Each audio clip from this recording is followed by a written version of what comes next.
Before we finish up, I wanted to ask you about sort of infamously saying the Denver Nuggets are not interesting, and then the Nuggets went on to win Another the Rich NBA Eisen Finals. specialty right Yeah. there.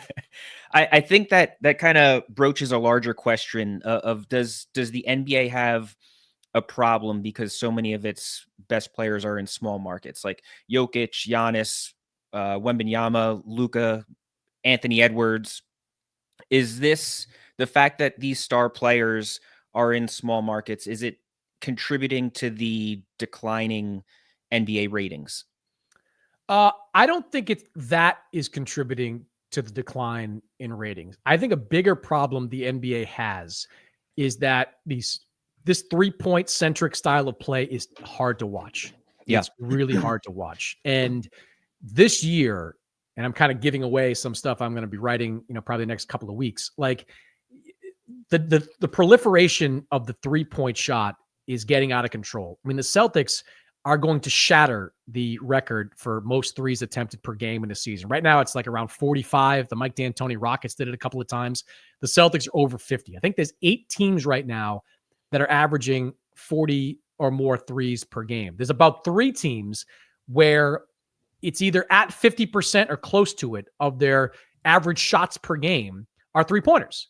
And I get the analytics of it, but I watch some of these games and it's like 1 3 after another, and not even good threes, right? Like it's dribble up, take a 3, miss, dribble up, take a 3. There's a clip I saw going around social media of a Suns Lakers game. You probably saw that too, like where it's like an entire 5-minute stretch of just bad 3-pointers. People don't want to watch that. So, when I saw the last ratings come out back in November and the NBA tried to contribute that to, the election and some of the stuff that was going on in the world, I don't buy that. I think the style of play is hurting the league, the perception of the league. I think that the grassroots fans that want to see good basketball being played are getting turned off more and more by this style of play. I think it's something the league has to look at doing something about. I don't know if you change up the rules. Like I've floated to a couple of coaches this idea of, putting a cap on the number of made threes per game, right? Like let's say you can make 15 threes per game. After that, everything counts as a 2, right? Like maybe that's a little drastic, but something's got to change because the 3-point shooting isn't. Like I was watching the Memphis Grizzlies warm up, recently, and I'm watching Zach Edey shooting threes. Like, did Zach Edey take a 3 during his time in college? Like, that's a big man, one of the bigger big men's in that rookie class. Like, and he's out there trying to become a 3-point shooter. And I get it. Like, that's where the game has gone. 7-footers now have to be 3-point shooters to have long careers.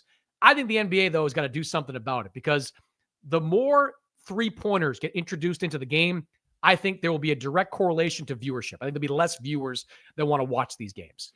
Do you think the NBA internally is acknowledging that it's a problem? I don't think they like it.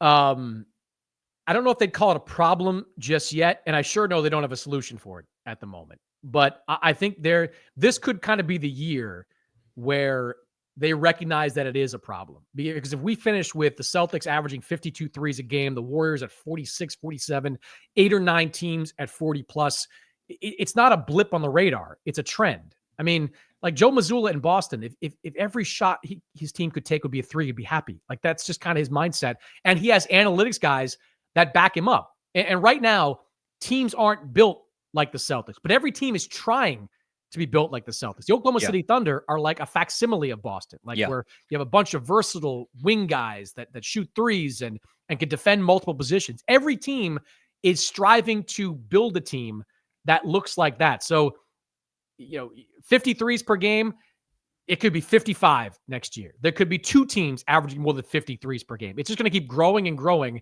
And I personally think the NBA has got to look hard at finding a way to stop it.